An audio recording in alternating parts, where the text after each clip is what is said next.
I'd never done a crazy thing in my life before that night. Why is it? If a man kills another man in battle, it's called heroic. Yet if he kills a man in the heat of passion, it's called murder. Hello!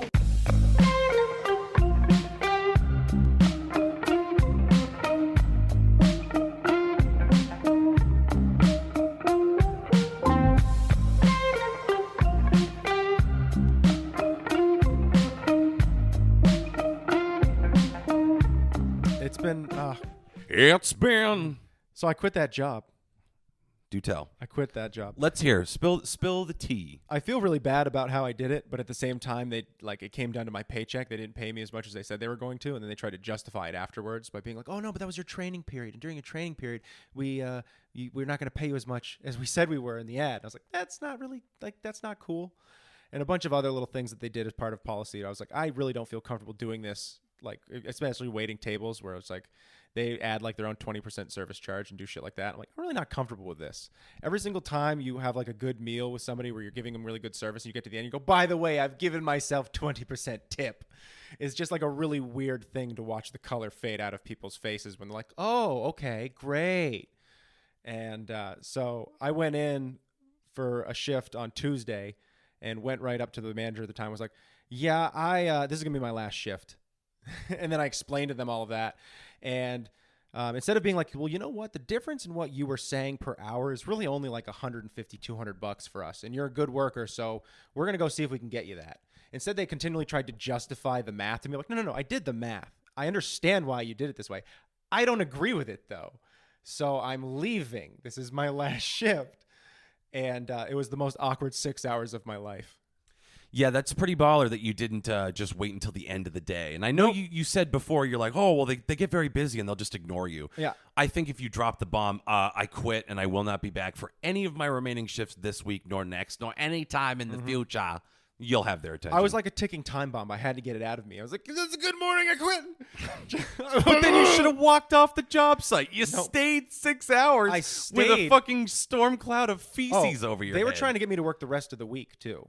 They're like, are you going to work the rest of your shifts? I said, I don't think that would be good for me. You made this as stylishly uncomfortable for yourself as possible. Yeah, I kind of did it the worst way possible.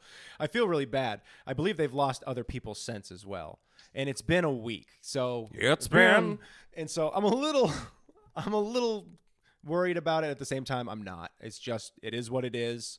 It was just weird because they had the person who did the books come down and try to explain it to me as well. Like I'm a dum-dum. I was like, no. I get it. Like, well, in this next pay period, you're actually doing very well. I was like, doesn't matter. That's not going to fix things retroactively. I've got 100 pounds worth of dishes in my hand. Can I just get by? It was really funny. I was actually it wasn't 100 pounds. That's way too much. But I had like a full plate of food that was hot on like one of those giant service trays. And I was trying to get through the service area. And this woman stopped me to have a conversation with me about this right then and there. And I was like, this is just another reason why I'm getting the fuck out of here. Yeah. Like, this is crazy. So yeah, I'm done. It didn't take me long, but it was so fucking stressful that in the course of like three weeks plus a day, because that one extra day, I went from working that job to quitting. Well, the thing is, you didn't make it fun for yourself. I tried. Imagine if you had just like gone into a fugue state and done a rousing rendition of Be Our Guest, where in your mind, all the cutlery and food is dancing with you, and you're just dancing on the bar top, and then cut to reality, and you're just stuffing a roll into an old man's mouth. He's choking. Here's your garlic bread. Begging for you to stop. You're like, be our guest, be our guest. I mean, tamping it with a spoon. You're right. That would have made it much more fun. But I feel like I would have also came to the same result where I was no longer working there had I done that. Well, the difference is you get let out in shackles. Yeah. Leg shackles, manacles, if you will. And here's the thing. Everybody I worked with was fucking awesome. I really liked everybody I worked with. The kitchen staff, some of them were great and some of them were crazy. But, you know, as a guy, I wasn't going to have any problems with them. Some of the female staff, I'm surprised, have lasted as long as they have. But are you calling women weak? No. And ineffectual? See, that's the opposite of what I said. Sounds like you said women have no tenacity. I said the song Fight Song, Rory, I don't know if you've heard the song This Is My Fight Song, no, but it was written and performed by a woman. Allow me to dig myself out of this hole. It's too late. I kicked you into. Yeah. Comedy your way out of this one, fuckbag. It was already my fault because I was like, here, let me help you fill in this hole. And they're like, I don't need a man to fill in my holes. And then, see, get it? It's a double entendre. Very good. Really unpleasant. Andrea Great stuff, Dworkin Vic. would have Top notch. so much to say about what I'm doing here today. But yeah, so like it was just too stressful of a work environment, despite everybody I work with. Like, I just had a bunch of issues with management, which isn't that always the way, people? Is that, you know what you're doing, but management finds some way to fuck it up. If you have a job where that's not the case, I applaud you. If you have a job where your manager fucks up your life and makes it a living hell, text Rory to Skimbo 111. Please, somebody try that and have like the other end be like, "Who is this? Why do people keep doing this?" If Please you stop put it. a gun in your mouth after every shift and cry and go, "Not this time," text Rory 2. To that same number he said earlier that he can't quite Tell remember. Rory he won't do it. He can't do it. He doesn't have the guts. That's pretty depressing. Man, I got to figure out all that shit. I got to figure out where I'm moving. I got to do all that well, let's nonsense. figure out your life right now on the pod. Let's do it. Yeah, let's figure out your life. Well, that sounds like a whole anxiety-induced attack. You know, Right none here of this live is for going to be everybody. helpful or applicable at No, all. of course. No, where do you want to start? Okay, well, let's start. Give me anything. Let's be logical about this. Maybe it'll just peter off in us talking about Star Trek. Most likely. So, I'm going to be like, what if you became war orphan? Yeah. Like, that was your life. like, it wouldn't be culturally appropriate. Probably not. Probably not. I could have said Riker. Yeah, you could have said literally anybody else. Trying to make me like I can't cosplay Worf. Listen, I don't even think I have the height. I'm pretty tall. Yeah. I certainly don't have like the bone structure and the musculature. The thing is, Rory, Strong guy, that Worf. the Klingons, they used to be white. They were white guys with shit glued onto their faces. And then as the makeup got more sophisticated, they only started casting African-American actors. Star Trek no longer belongs to the white man. Now, I don't know if this bothers you. Whoa, that took such a super hard turn. Holy shit. I was on a dime. You just whipped it right into what I do, white baby. supremacy conspiracy. That's some real Loki shit for you Marvel dickheads. I just like to say that's how easy it was for me to get off of talking about myself, though. So that was Oh, nice. well, good thing you brought it back up. Knew it was going to be my demise. Well, we need to think of logically. You're going to change your whole life, top to bottom? Are we going under that assumption? Currently we're in Vermont, right? Sure. I want to move out of Vermont, Okay. and then I need to find a job wherever I move. Okay. And I also need to be able to get there. Probably rent Mm-hmm. a car. Okay. The car is the first thing. Well, it depends on where I go, because if I move to a city, then there's a good chance I won't need a car to get around. Okay. But it depends on which city. Like, you go to LA and you don't have a car, you're probably going to have a You're bad time. fucked. Yeah. You go to New York and you don't have a car, you're A-okay. You go to Boston, you don't have a car, you're fine. I bet you maybe you could do the same thing with Chicago. I don't know. I haven't been to Chicago. Couldn't make that leap. Philadelphia? Nah, probably not for me. Not a big Pennsylvania guy. Makes sense. So, somewhat limited. I've tried going, south to Austin, and I basically almost burned to death anytime I was outside When? for more than 15 minutes. I got tired on the way to the mailbox. Why didn't you just get some nice zinky cream and rub it on your face? What is that, Mommy? Don't look at him, sweetie. We just dress you like Marlon I'm Brando in Captain the island of Planet. Dr. Moreau. Oh, yeah. You're just all in that white gauze and face paint. And a moo-moo. There's a tiny version of you. You're just holding its hand and walking it down the street. Yeah, great. Well, first we got to find someone who can approximate my size, but also be like 4'3" and then we can go from there. Okay. They also they've got to be really pale. I mean, not really. We pack No, them in a lot because of you guys are gauze. both going to put on the gauze and the Because gauze, zinc you're and right. the glasses and the hats and the gloves. Because of the gauze. That's a good point. Yeah. We're going to get one good day out of this, and I'm going to just sweat into all the gauze. Next time I go out, it's going to be kind of yellow. It's like, look, a mummy. I'm like, no, that's not what I'm doing. It's a mummy who pissed his pants. lot of sweat in certain regions, folks. Don't look at me.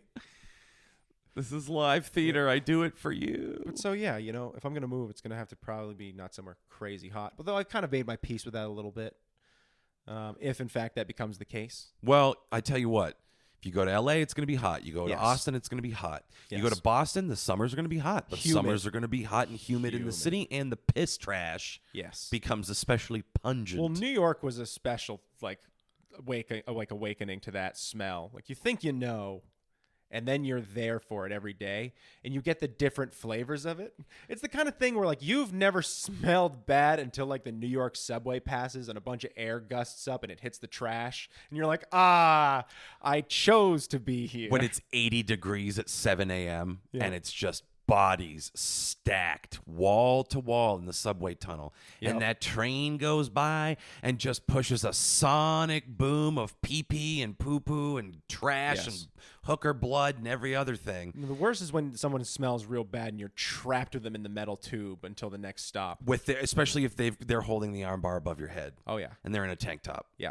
And you just can see the smell particles flying off of their body and into your nose. There were some days, too, when I would head on after, like, a long-ass day, and I'd be like, I feel bad because I feel like I do not smell great. Oh, I've been the smelly guy at least one time. You're just on the 6 train going up, and you're just like, my God, we are packed in here like sardines because everyone wants to get home.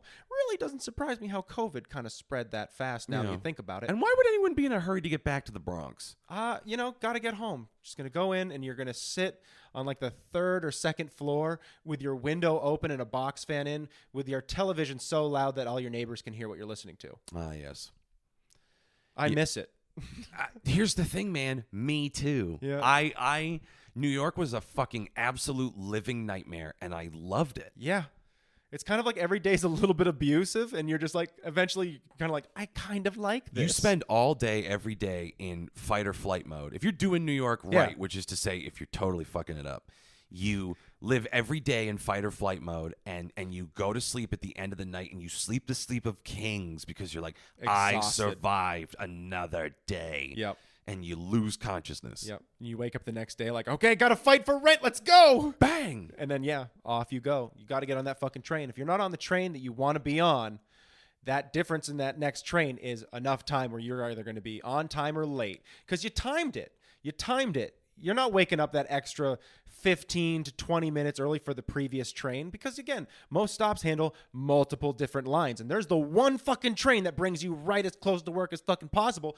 And if you miss that motherfucking train, the next one's not coming for at least another 25 minutes to a half hour, depending on where you are. And that is enough to totally screw you over. So you get there, goddammit. Well, and you know what they say. It's always like, oh, if you're on time, you're late. But in New York City, if you're 19 minutes late, you're on time. I mean, yeah, I had the kind of job where when I got there, people were waiting for me to open a door for them. Yeah. And if I was not there, they were just going to move on with their day. So I went in 20 minutes early every single day because of the way my train set up. It was either that or be so fucking ass hair close to when I was supposed to be in that I was like, it's just not fucking worth it to get yelled at by these people in New York who will cut my dick off for being late because this is an expensive ass company. You know what I mean? Mm-hmm. A lot of what they do is just managing money. And so they'll cut your goddamn fucking throat if you slow down that fucking line. Well, I worked in television with hipsters, so it was a pretty actually chill environment. Yeah. I worked in corporate America. Yeah. A tale of two experiences. Yeah. Do you remember the Drew Carey city. show, the beginning show where it's like, it's a 5 o'clock world when the whistle blows. That whole thing. Yeah. I like to imagine New York City is like that, except it's someone getting stabbed on the L. I was going to say, it's that, but every now and then somebody pushes by, a dancer goes, fuck you, get out of my way. They just start brawling immediately. Yeah. Just a pregnant woman and like a Chinese businessman. Oh, yeah. Just slugging each other. Mm-hmm. And before that pregnant woman was carrying something way too heavy. Probably shouldn't have been flat screen TV. Yeah. Drops it, shatters it. Yeah. That's where the fight whole started. Day ruined. Now we got the whole story. And it's a 5 o'clock world. Sweep the leg. Hey. Use your baby as a weapon. Maybe I'll move to Cleveland. That's what I'll do. Go live that exciting Drew Carey life. Set up on the side of the Cuyahoga. But boy, I tell you what, you moved here at the worst time. If you'd gotten here in, say, 1997, it'd be a different story. You honestly might be tailor-made for Cleveland. Let's go with this. You're moving to Cleveland. Okay, show your work. Because Cleveland is a completely blank slate. It's a joke to everybody that Cleveland sucks, but can anyone tell you why? Why does Cleveland suck, Rory? I don't know. I've never been to Cleveland. Ladies and gentlemen, I'm just a simple Cleveland lawyer. It's just a bunch of nameless, shitty office buildings. Maybe there's nowhere interesting to go. Listen, I don't know. I'm not saying I have the answer. I don't know why Cleveland sucks either. Yeah. Cleveland, according to Drew Carey and the presidents of the United States, Cleveland rocks. Yeah. but I leave that up to you to find out because it might be like 'Cause that's where you're moving. Here's the thing. The Drew Carey Show did make it look very appealing. They're making buzz beer in the backyard. They're getting fucked up all the time. He's having sex with women that are way out of his league. He's got a party clown rival at work. They have a prank war to keep shit interesting. And it's brutalist architecture as far as the eye can see. And also, there's like 100 or so people constantly laughing at all the things that happen in your life. Absolutely. He's always there with a pun and a witty one-liner, you know? Yeah. Have you heard the latest Bon mot from Drew Carey? So who am I, Ryan Stiles in this? No, let's exaunt the Drew Carey of it all. Because I'm afraid I'll get saddled with being Drew. I don't want to know. You're Oswald. Yeah. So I have to be fat or dumb? That's been my whole life. Well, you're the one who didn't want to be Drew, dick. Man, I look at some of those shows and I go, you could not make that today. No, definitely not. Or you could, you just couldn't write the same jokes. And this is coming from two guys who like poop jokes. That's right. If we're the ones who have to tell you, there's shit going on. I would like to double back to this. Let's refocus on the Cleveland thing here. Why? Just because you do, Well, yeah, I mean, because just because of that? I'm into this idea that you could live like a fantasy life. What am a I going to place do like in Cleveland? Okay, what do you want to do? You have to find work, right? So we've established you're going to Cleveland. You will need a car. So you're going to have to sell your hole to finance one. $600 is all you're willing to pay for a car? That's what I'll give for a car. Yeah. It'll get me half of the way to Cleveland. You'll earn that in a weekend on my plan. Okay. Seriously. So I'll get a car. Focus. What's your job? I don't know. That's What are you what gonna I'm do? saying. What do you want to do? I don't know what kind of work there is in Cleveland. This is what I'm talking about. That's why it's a bad idea. Well, what do you want It's not to like do? if I was like going to Boston or New York. It's like I could, what do I want to do? I want this podcast to make $1 million. Okay. Well, So you've been we're- to Boston. we're You've hanging been out. to New York, and that didn't happen. So now we're Cleveland's best podcast. I think the competition is probably a lot more sparse in Cleveland, wouldn't you say? Maybe. I think it'd be pretty easy We're to officially Cleveland's best podcast. We don't even need to move, though, to make that happen. I think we just just- got to start saying it. We have been saying that about North Korea. We're the biggest podcast in North Korea. I mean, we might be. I 100% believe we are. We can't disprove that. Although I bet you if Kim Jong-un had a podcast, it'd probably be pretty great. Yeah. I mean, at least the numbers in North Korea would probably be pretty big. Staggering even. I'm not sure if we could compete with those numbers. Tell you what, I'd listen to. I might not understand what's being said, but I'd listen to. I'd listen to the translation because somebody out there would do it. Because every now and then he'd just be talking and then he'd drop something in. He'd be like, Spider-Man, Far From Home. And you're like, what? Yeah. I can't wait for the translation of this. Does he like Marvel? Does he hate Marvel like me? I don't. I'm on tenterhooks here. Okay, so you're in Cleveland and you're going to work in media, new media. I'm working in new media. Doing what? You're going to work in a firm and they're going to go, you're going to talk your way in with podcast experience. They'll go, anything we've heard? And you're going to go, Progressive Rants, definitely. That's the only podcast I'm on. I'm not on another one. Have you ever heard of Call Her Daddy? Yeah. I did a couple of episodes back in the day through my voice and everything. Can't do it now, nodes. You understand. Let's just say that I've had an experience with Joe Rogan. Wink. On his podcast, The Joe Rogan Experience. Have you ever heard of Jamie? Another character I do. Just pretending all these people aren't real. I'm also Adam Carolla. Ever heard of him? I was going to say, I'm also Adam Carolla and half of Alex Jones. Okay. The other half of Alex Jones is Bobby Gaglini. Correct. And we actually do a chorus effect to merge both of our voices together. You're just like an Akira. To get that sound. You and Bobby are just like sticking together like hot cheese pulling away from a pizza. Yeah. Took us years to sync the voices up. Got to get the same tempo and everything. Oof. Poor Lynn to have to watch this. Yeah. Bobby's lovely wife. We learned the mind meld from Star Trek. Again, bring it back to Star Trek.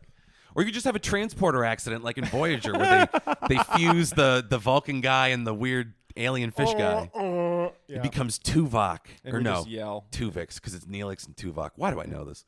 I don't know. And then the ethical debate you do. becomes, can we separate this creature that has a unique consciousness? It's alive. And then we use our mind powers to stop them anyways. No, the captain, stone cold as fuck, just hits the button and kills Tuvix and turns him back into two people. Oh. Captain Janeway, man. You got to watch out for that. Yep. Can't go sleeping on him. She does not. She. Yeah. Is it the new one? I thought you were talking about like. No, old this Star is Trek Voyager. episode. This is like in the 90s. Oh, okay. I never watched Voyager. She's have you ever seen Orange is the New Black?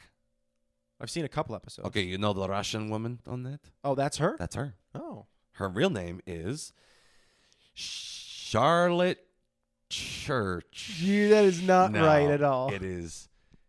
I'm calling you out on that one. Fucking. That one's not this time. Oh, God. What's her name? That one's Catherine Janeway. I don't remember. Emily McKenzie is screaming at her phone right now. Ah! It's Anna Maria Ramirez. Yeah. Oh, she was bringing up. I was talking to her the other day. She was talking about the Jodi Arias stuff, and how she thought it might be a good idea for you to send a picture along because you haven't heard back yet. Maybe You that can't. would grease the wheels. Can't send pictures. Really? Yep. I would have if we You could. can't. Yeah. Oh, well, see, that fucking sucks. No. Yeah. Why? What would you? What? I want to know the reasoning. At least what you think about why you can't send pictures. Do you think it's because you would get so flooded with like what would people be sending her? They're like, no. And also, what do you think was the policy that people were like, okay, we got to stop letting these people get pictures? I think it's a psychological consideration. She's a hot chick who killed a guy. You can't have more simps just giving their pictures for her and having her develop this idea that like what I did was good. a weird psychosis about Right. it. Yeah, exactly. Yeah, but you had all the love letters that got sent to all those serial murderers back in the fucking 80s and 90s. That's probably why they were like, let's try to cut down Cut on this this. down a little bit. Yeah, maybe I like to think it was something weirder like, Dear Jody, how have you been? I have been well. I work on a farm in Boise. Here's a picture of me shitting from below a glass table. Yeah. Sincerely, Rod. Here's my weird dick. Yeah, just some. Yeah, exactly. Weird, messed up stuff. Just him putting his dick in a cow's mouth. Yeah, here's a picture of me fucking a horse on the farm. I thought you'd like this. Yeah. See, that's what I. My You can mind create a goes to. series of moving pictures in your cell to keep you from succumbing to the boredom. Just take them all and flick through them like they're a book. Oh yeah, look what he's doing. Look what he's doing to that donkey. It's a flip book of him fucking a horse. Yeah. Look what that horse is doing to him. I gotta send that to her. I should just put it on the bottom corner. I'll draw it on the bottom corner of every letter. Yeah. And she'll just finally get it one day. Yep. And then I'll shoot myself. Oh, that'll be it. She'll stop getting the letters. Once the book is complete, I have no more purpose. That's true. What a brilliant. They'd probably notice it after a while. You got to figure. I feel like Those crack security team at prisons in America. watching those Arias letters. Yeah. I like to think that someone saw mine, laughed at it, and threw it away. I'd like to think that someone saw a stack of mail for Jodi Arias, pushed it down an incineration chute, and went about their day. No mail again, Jody. Guess people hate you. And they smashed the Fucking door. on it. bitch. Yeah. And they just kept about their day. That's what I'd like to Okay, think happened. now that's what I hope happened. 'Cause that's the funniest fucking thing ever. Nobody read shit. Dear Jody, I think you're innocent. Here's some cookies. I just want to tell you to hang on. You're going to get out someday. Yeah. We believe in you. We're going to prove you're innocent. Flames. Every now and then, the only thing they let in is like old, like sweepstakes things. Like, you too could have won $1 million. Here you go. You can have that. That came for you. Just trying to break her down. Prison is hell, obviously. That's Oh, what I'm trying to sure. say. Unless I you watched live in Oz. Sweden. All right, so Jodi Arias, Cleveland. You're not getting me distracted, Rory.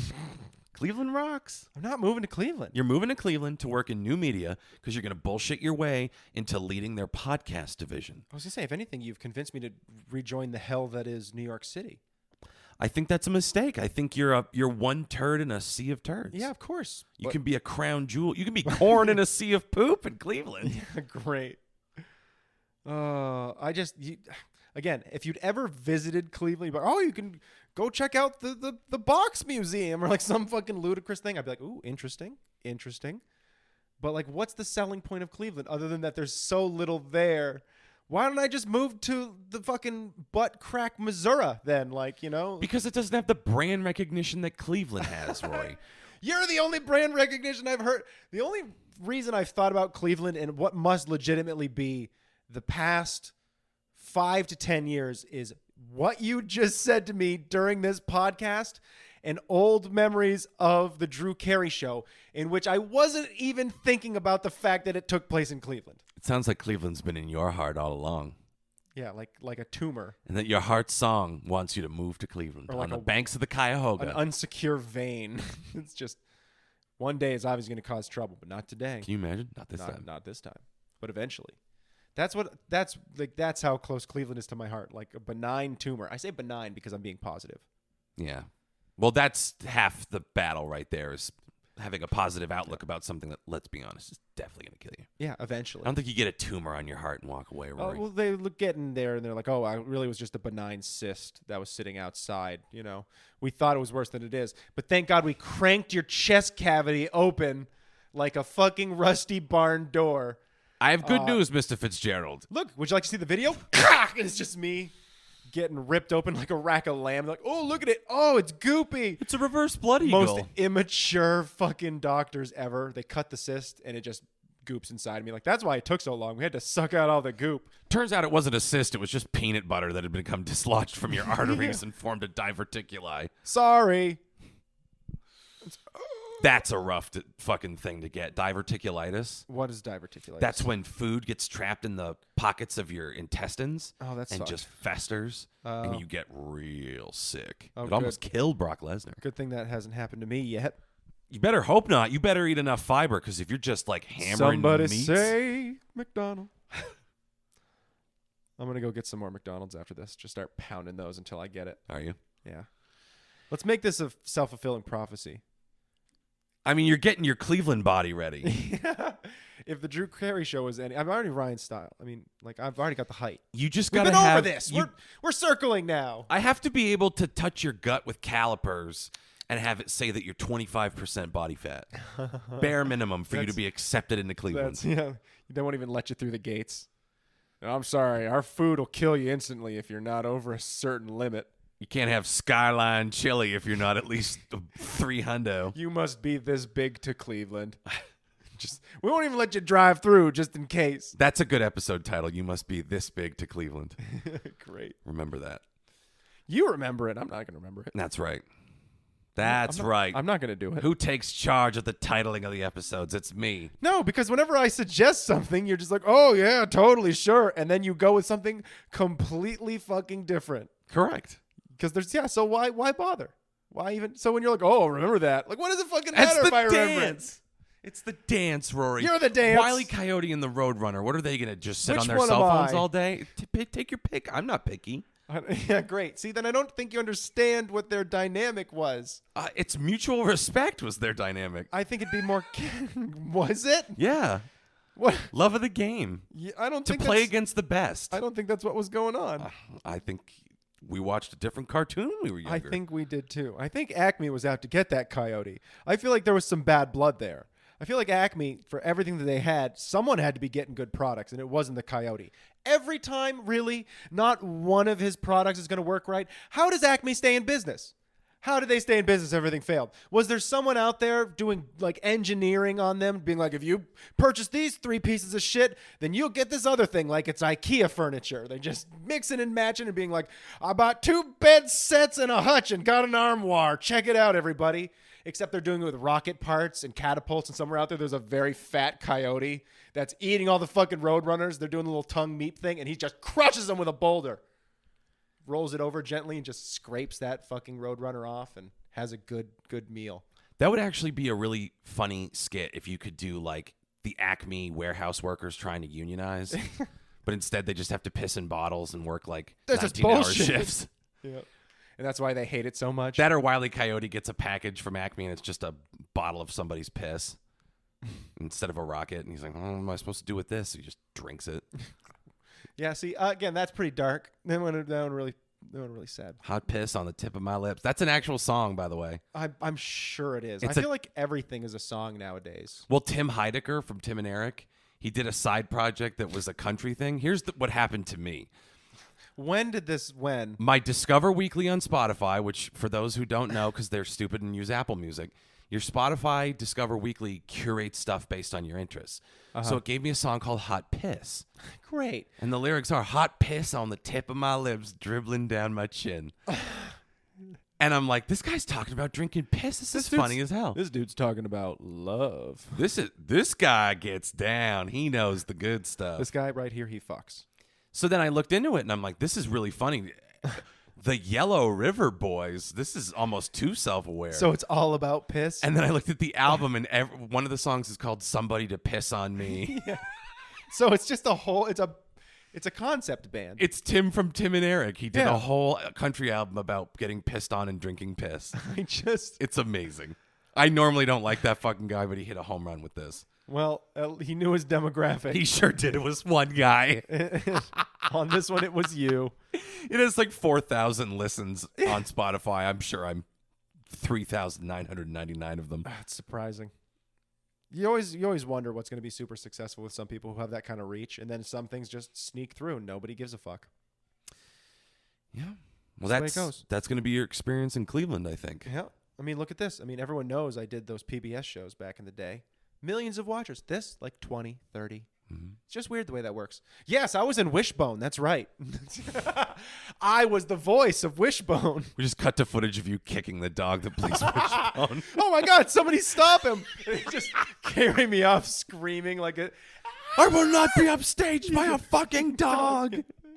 This is all fake. He doesn't even talk. Just get another one. I'm God. And it just cuts to found footage, and they just cut to a really decrepit cage with a bunch of other Wishbones running around in it. The little fucker bit me.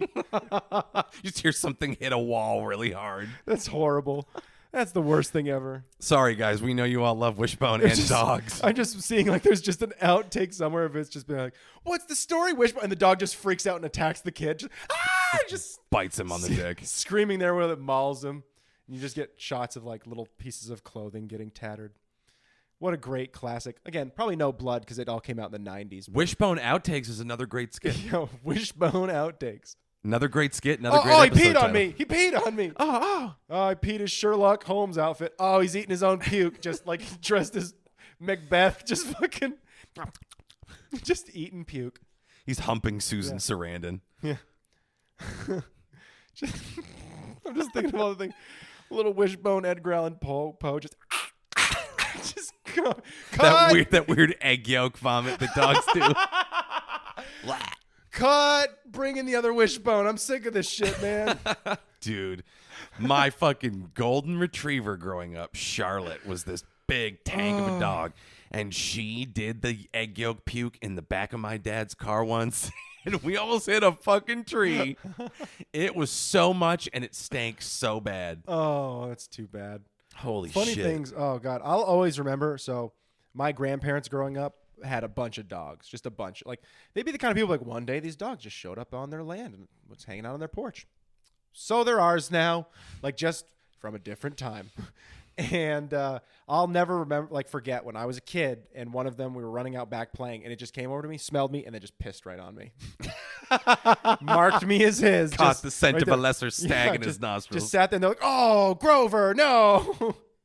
As Grover just peed all over me. That reminds me, you were there the night that Benoit brought his dog over, and it walks onto the carpet. Tanner goes, hey, Benoit, I think your dog's about to take a shit on the carpet. Goes, no, she's a good dog. She wouldn't do that. Looks over. Barkley! Shitting on the carpet. Pinching a huge loaf. Baxter, no. Yep. I'll always remember those. Look, we used to go when we were younger.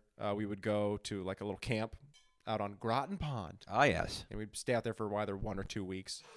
And we had this dog at the time, Annie, who I loved to death, but was not necessarily the brightest. So for years would just sit out there and would drink the pond water. And then you'd just be sitting there at night and you'd be watching some old movie on VHS. Yes, I'm old. And Annie would just like lay the worst toot, just fucking toot. Like that's all you can say. I would like, it wasn't like, it was just the worst fucking thing. You'd just be sitting there, you just hear, and you'd be like, oh, Brace for impact. yeah. And you'd hear it kind of very vaguely, like maybe this will be fine. And it never was. Never. They're never good. There's Nope. never been a dog fight where you're like, well, that's interesting. Yeah, that'll be okay. They're always nuclear. Such majestic creatures. In the history of the Skimbo Lounge, there was an episode I was dog sitting and Mitch and Tanner came over. 12 minutes in, Mitch is...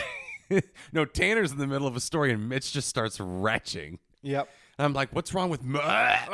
It's just one of the pugs Yep. ripped ass, and it was like an adult man who got shit-faced and ate at Denny's, took a shit in Yep. your nose. Oh, It's nothing harder than like kennel training one of those dogs too. Like doing that, like having like if you had the kind of family who couldn't be with them 24/7, they couldn't be left in the house, so you had to put them in the kennel for the day, and you'd come home and they just have laid just like a steamy turd, and you'd open up that room and you'd be like, oh, how you been? Oh my God, how does this something so small make that smell?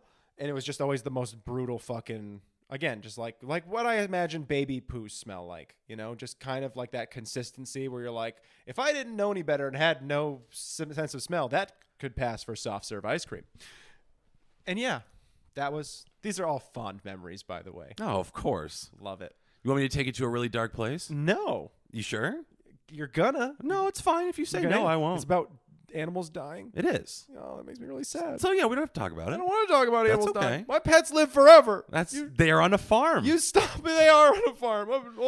His name is Old Man Jenkins, and I'm not allowed to visit because they'd miss me so much that it wouldn't be fair to them. Go away. Oh, Rory, I hope no one ever tells you about the Rainbow Bridge and what's on the other side.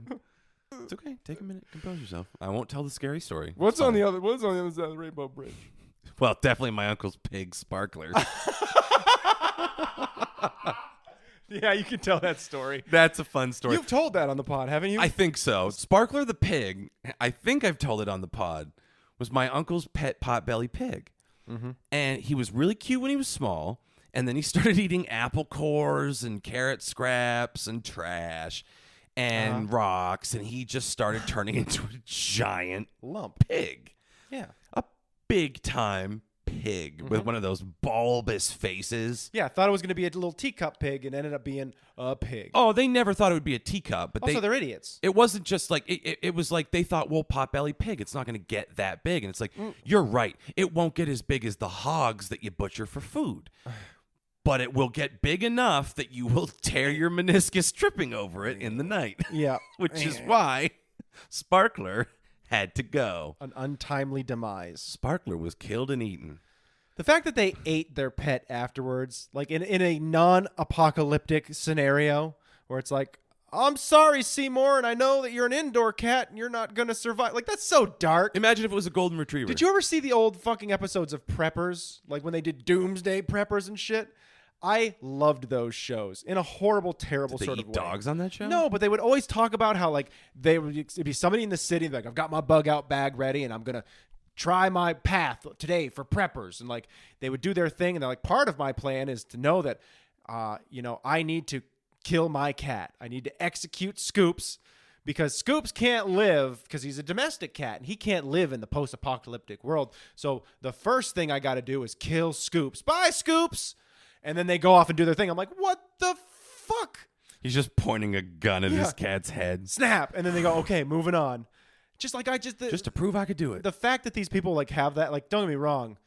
First off, to like have the plan to be like, I'm a prepper that lives in Chicago, and I think that when the shit goes down here and I've got my fucking rucksack full of shit, that I'm gonna make it to the city line, is honestly the bravest thing I've ever heard from any of these people. Especially when they're like, well, it's really difficult to get a gun in the city, and for some reason they wouldn't give me the permits. I don't know why. Maybe it has something to do with me wanting to execute my kitty. Yeah, so I'm like, you're fucked. Like, you're one of the people who's going to die early because you're not smart enough to hunker down until the shit goes away and while everyone's fucking panicking, and then try to get the fuck out under the darkness of night. You're going to be like, okay, I got to get out of here right now. And someone's going to shoot you for your stuff. They're going to shoot you for your stuff right away. I get the people out in rural, like somewhere in like Arkansas or fucking, I don't even know. I'm trying to be mean. Like Alabama or Mississippi, where they've like, I was a pretty successful construction worker, owned my own business. And so I've taken a bunch of those, like, what are they? The fucking cargo storage containers. And I made my own home out of them because they're rugged.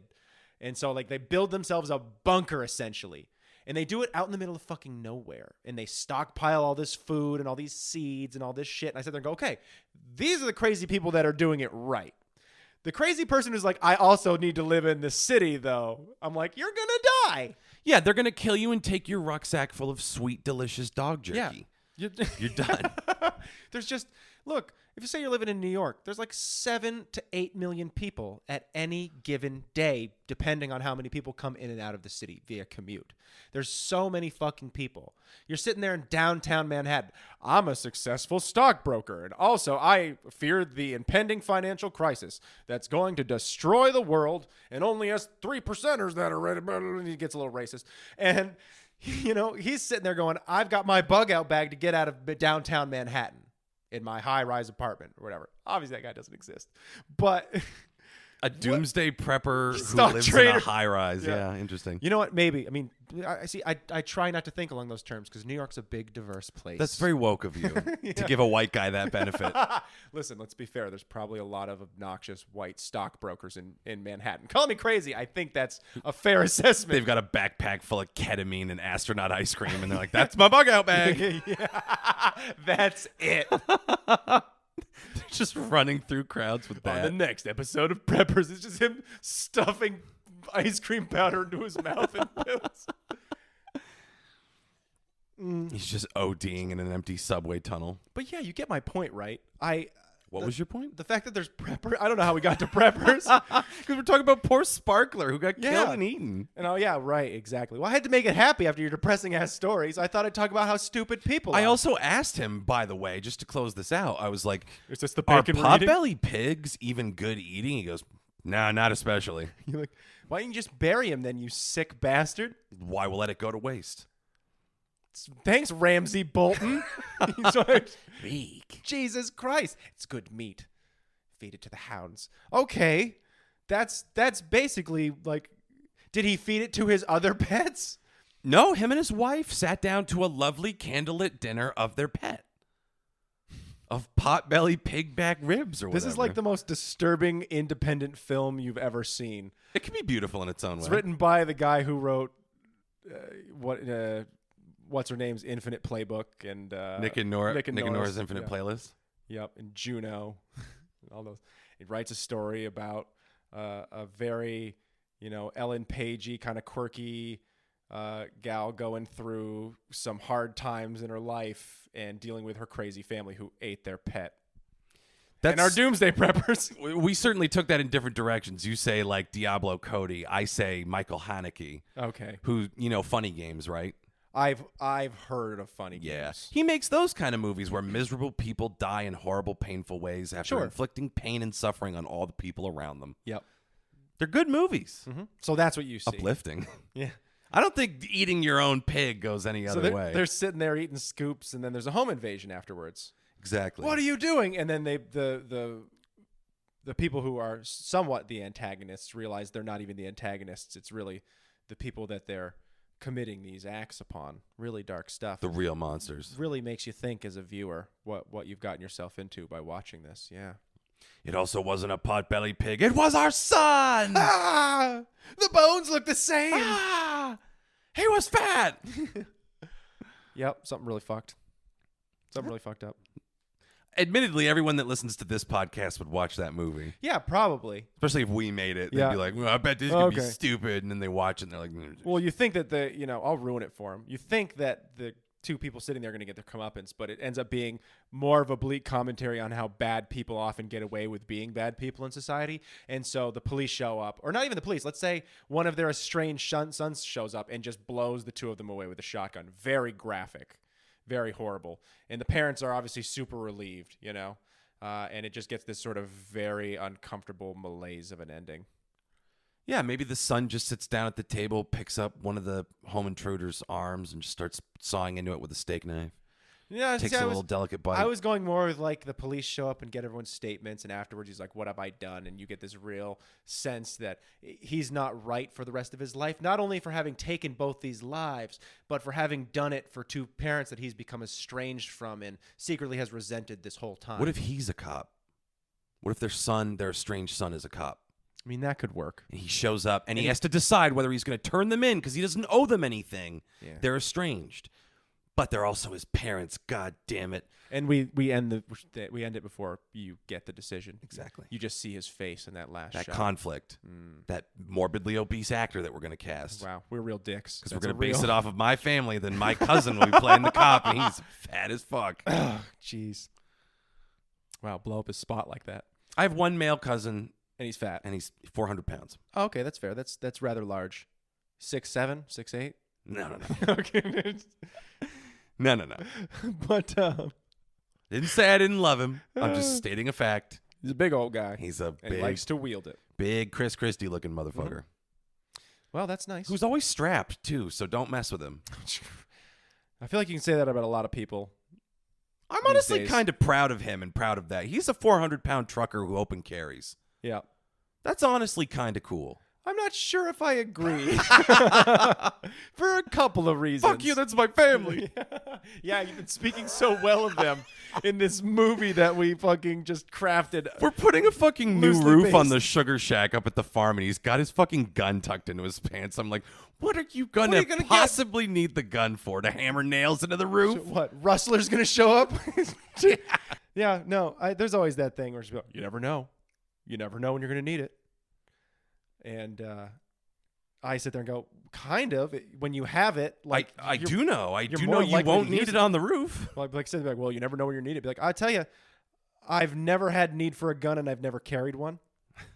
And so far I've been good. And I promise you, I've been in a lot of dangerous situations before, none of which I've sat there and been like, this would be better if I had had a gun during this, because I really could have eased tensions around me with that gun in my pants. I don't think so. I feel like I probably would have gotten murdered. Well, I guess you'll just have to take your chances in Cleveland. No, it's not how it works. Sorry. Oh, you walked to my fucking place in East Boston. I did not like your place in East You Boston. came once. And Yeah. then from then on, you made me go back to my home in East Boston. Yeah, first of all, nowhere to hang out in your apartment. No. Filthy. Love the boys that live there. Oh, it was great, but my apartment was gross. but It was they were great. filthy men. Nowhere to sit, nowhere to hang out. No, and we were always kind of stepping on each other, but it was fun living with them. I had a lot of fun hanging out there. Yeah, But you're right. And then we would go hang out down at your place, and your house was very sparsely decorated, but very, very open. Also populated by attractive women. True. No, you got me there. So That I didn't make Circle you do gets the anything square. you didn't want to do. yeah, Bluestone Pizzeria right there. that was not good food. It was not, but it was sustaining. I wonder if that's still there. No, it's No. not. It didn't even. Didn't even get taken by COVID, huh? When I graduated, I took the train back down that way for nostalgia's sake. I was like, maybe I'll get some Bluestone pizza. It was like Guy Fieri's Thai diarrhea experience or something Yeah. like that. Got bought out. Yeah, it was Bluestone sold out. like Prawn Emporium. It Well, you was know what some happened new to weird my thing. place? Beauty's burned down. Yeah, tough break. That was when I knew it was time to leave Boston. See, you went back and you were like, is Bluestone still around? It's this wonderful pizzeria we used to eat at. It was That not wonderful. Very wonderful. Yeah, because Beauty's was a fucking delight. It was also not a beauty. No, it was also pretty. I had great food there once, and I was like, whatever they just did, keep it. And then they went right back to the normal shit. Like they were making beer battered onion rings that they were so good. They were clearly hand battered. And then one day they went back and like frozen onion rings from a bag. And I was like, fuck. But that one time kept me going there for like another year until it burned to the ground. I remember all of us, or maybe it was just me, getting that all caps text from you. Beauty's burned down. It was the worst fucking 2 weeks of my life. You were legitimately distraught. Yeah. And I got that from your text. 'Cause I just I saw was- you watching the Inferno being like, Beauty's burned down. Well, I was fucking. I've told it on this podcast too many times, but I just got done fighting with my parents. We were arguing about, I don't even remember what. Doesn't matter. It was just one of those fucking times where I went back to visit everybody and we just ended up fighting. And then on my walk back with my fucking bag in tow, I could walk by just the charred remains of the place I used to eat pretty much daily, or at least every other day.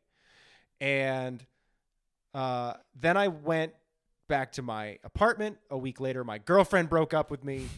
2 weeks later, I'm being stalked by a woman. We don't need to get into that story.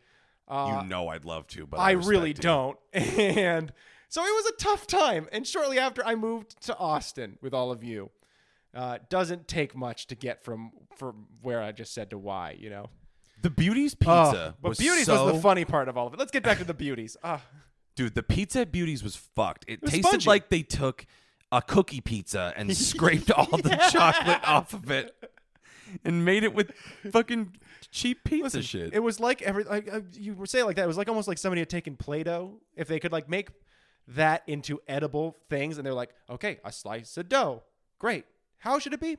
I think it should be spongy. Everyone likes it to be a little spongy. It holds well, but it's also, you bite into it, and it's like a soft dough. And then we're going to put the thinnest layer of sauce you've ever seen on it. And then we're going to hit it with this cheese that all stays uniform. But when you bite into it, it just breaks immediately. And that's why I kept eating it. Not because it was particularly flavorful, but when you smashed it with some Parmesan on the top of it, you're good. There's not enough Parmesan in the world. It was like chewing on a fucking pair of underwear. I've had bad pizza. That was not terrible pizza. I disagree. I hard disagree. That was all-time terrible It was pizza. like not even $1 for a slice. It's not worth it. Well, and to be fair, usually what I would do is I would go in there and get like a wrap. Yeah, I mean, I get a wrap and some chips or a wrap and some fries. a wrap is a fairly safe play. It's impossible to fuck it up. But if you want to be a You just get, like, riverboat a chicken Caesar gambler, wrap, yeah. you know? But then, Yeah. you What? and me, riverboat casino captains, being like, let's get the chicken finger thing with the fries, the chicken fingers, and the onion rings. Yeah. And duck sauce, which I don't think you ate. And I'm like, Fuck no. Can I have your duck sauce? To put it on my chicken that when you bite into it, you go, that might have been a foot. It's got a weird consistency to it. Yeah. It shouldn't snap like that, like a rawhide dog toy when Yeah, you again, bite into it was all just from a bag. We could have gone down to the supermarket. If we'd had access to the Frylators, we could have made the same fucking thing. They were going to the same... They were going down to the street to get their fucking food for that place. That's where they were going. Probably. Yeah. They were probably butchering customers that OD'd in the fucking bathroom and using them as food. I miss it so. I miss that place. Absolutely fucked. And then I we got your saved- cool ass roommate who's making dope vegan food every night, Yeah, but I don't eat vegan food. but she made it taste so good. She made gave you- me some once. Yeah. And it was amazing. Yeah. Well, I mean, it was that or eating the fruitarian stuff. And I was not doing that for Mike. You'd be a good fruitarian. Your shits would be miserable. I but would, yeah. It all burns. You'd be very adorable just eating little handfuls of fruit throughout the day like a Hey capuchin guys, monkey. you guys want some mango? For some reason, my voice gets a lot higher. It's all the citrus. Hey, it's all the that's what citrus does to you. No one told you. You didn't That's how know that? Michael Jackson kept his voice high. Scurvy or a high voice, up to you. Oh no, I miss Boston for certain things. I do too. It was also, yeah, it was weird. I miss Boston. I miss Austin. I know you don't really miss Austin. I kind of miss Austin, except I can't live there from like May to September, which was pretty much the whole time I was there. But when it was like not hot out, it was great. And God, I loved the donut place at the end of the road. Buttfuck Donuts. Buttfuck Donuts, which is obviously not the name of it. It was called like the Donut Shop or something. I think it was just fresh donuts. Fresh donuts. That's all it was. And we would just name it every single time we would go down there. Spiderhole Donuts. Spiderhole Donuts. You want to go down there? It's the Harry Potter themed donut place. Slut Shame Donuts. JK Donuts. And the people there were so fucking nice. They were the nicest people ever. They made the most amazing like kolaches. right? Kolaches. Those things. It's just like a little pastry with a hot dog in it. Deadly. And some cheese. Deadly. And you can get them with bacon. When you and I got there early enough, we got the croissant, bacon, egg, and cheese. Yes. Holy grail. You get one of those, you get a cheese kolache, you get a donut or two, And you get a walk out of coffee. there. You'll never be. I've never been happier on such like low cost food in my life. And you hear the Velvet Underground in your head, just Sunday morning. It's the best thing ever. And let's be honest, I would say walking back to our house, which was spitting distance, but we drove. Yeah, of course we drove. We drove. There were days when you guys were off doing stuff, and I was like, "Do I want to get up and go there?" I abso-fucking-lutely, and I just go there by myself. Oh, where's everybody else? Oh, they're off doing stuff. Or it'd be days where they'd be like, "Oh yeah, they were here earlier." Yep. Yeah. Oh, so good. I think about that regularly. I've never had breakfast food like that before, and I fucking love like breakfast diner food. But it's just chasing the dragon at that point. You can never get back to the heroin that was BF Donuts. Truly the pinnacle. Yeah. And like voodoo, like Texas is the place for like unhealthy, decadent food, everyone. Like if you ever take the time to go to like Central Texas, sit down and have some fucking Texas food. Get some Texas barbecue. My stomach does not do well with barbecue, but god damn it, I dealt with the fallout because it was so fucking good. I mean, the Salt Lick was like Bohemian Grove for people that like to eat meat. It's the it's you gotta go. You have just to. show up and it's like orgiastic violence in your mouth. I have never, anytime I hear anyone being like, well, I'm going to Austin in a couple weeks, I go, do you eat meat? And they go, yeah. I'm going to Texas. I'll go to the Salt Lake. They go, it's pretty good. I go, it's a religious experience. It's the closest you'll ever have to eating ortolan, sir. You see the face of God. Have you ever bitten into a sausage so crisp that you think you broke your tooth? Yeah, I've never, like, everyone, like, it's brisket. And you're like, okay, brisket, fine. But you just bite into it and it just melts. Even the burnt ends. Yep. Oh, I always went in and I was like, what's the best tasting worst for me? And they go, oh, well, it's definitely like the fatty. I go, bring it Bring here. me the fattiest cut you have. My- I hate fatty cuts of brisket. I love burnt ends. It's so good. It was so damn good. And it's a BYOB place, so you're not surprised when like a group of 4 to 6 roll in with their own cooler of beer. And they let you fucking do it. It's wild. We put a fucking absolute slaughterhouse hurting on that place when Mitch and Tanner were down. Oh, yeah. We should have walked out of there with more like half pounds that let you take home. I can't believe we ever took any home. We should have. No, I always got the Thurman plate. The plate that Pop ate. Yep. It was sausage, baked beans, potato salad, brisket, ribs, and I think some pickled jalapenos. I would just get the straight brisket and just dip those rolls. So good. Fucking wild. The rolls out of bounds. Rockstar bite. Mm-hmm. Pecan pie with ice cream. Chocolate chip pecan pie with ice cream. Insane. Peach cobbler with ice We're cream. really selling this place. We should see if they'll sponsor us and send some of that our way. I don't care. Put it on some ice. I don't even give a shit. Oh my God, my penis is watering just talking about it. Is that what happens? Your penis waters? Yes. If you didn't know, that's what happens. Something so good your penis waters. This one's true. What about the guy whose penis could water? Yeah. You heard about this one? That one's true. Oh no. Just a little ridiculous. But yeah, again, can't say it enough. If you go to Texas, you got to try all the ridiculous foods. I didn't know Fuddruckers was a real thing Oh yeah. until I went to Texas and saw one. And me and old friend of the pod, Jeff, tied one on there and got some of their food. Because I'll tell you, I like trying different weird fast food restaurants. Plus, I'm sure being drunk off your fucking ass helped. It made everything great. It always does. Just eating a ketchup packet, You guys, whole thing. You guys went to wrestling afterwards, and I wandered San Antonio for a while and then went to bed and waited for you assholes to come back. Yes. And the rest is history. It was pretty cool. Randy Orton won the Royal Rumble. Not that you care. I don't. You're Cleveland elitist. right. Yeah, they haven't come to Cleveland, so I don't care about them. Ah. If they don't come to Cleveland, WWE's like, we've been to Cleveland. Shut the fuck up. We come to Cleveland 6 times a year. You can shut up. No. You also go to Saudi Arabia. Yeah, they sure do. Pieces of shit. I know a guy who's writing for WWE now.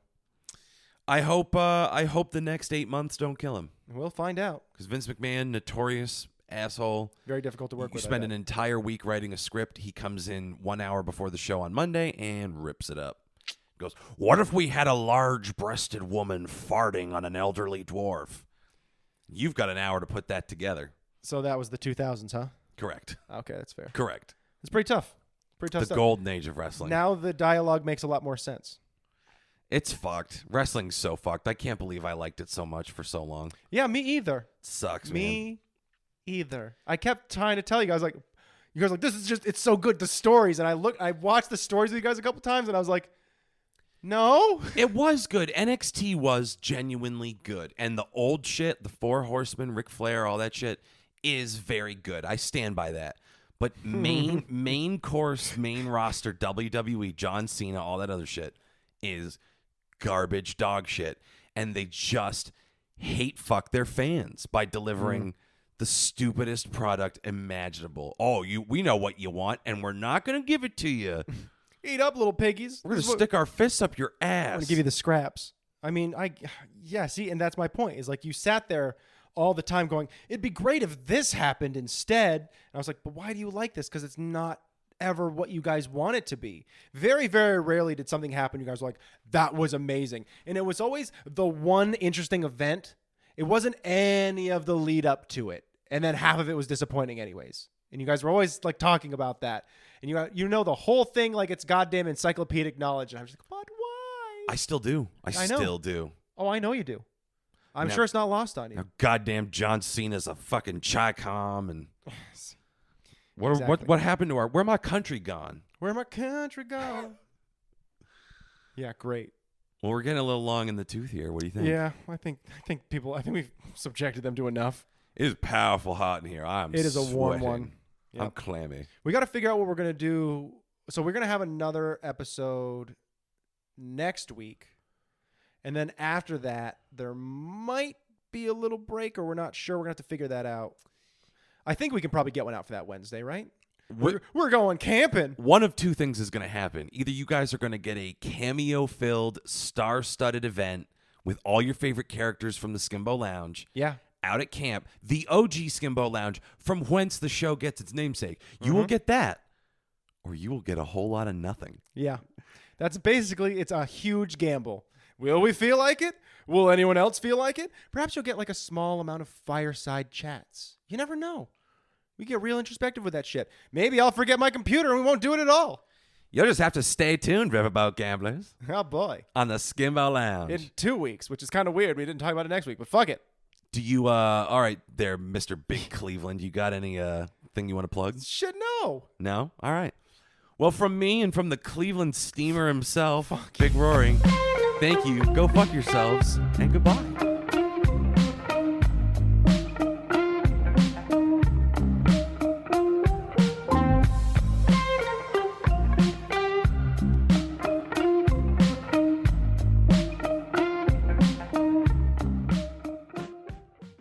Mama made shake and bacon. I helped.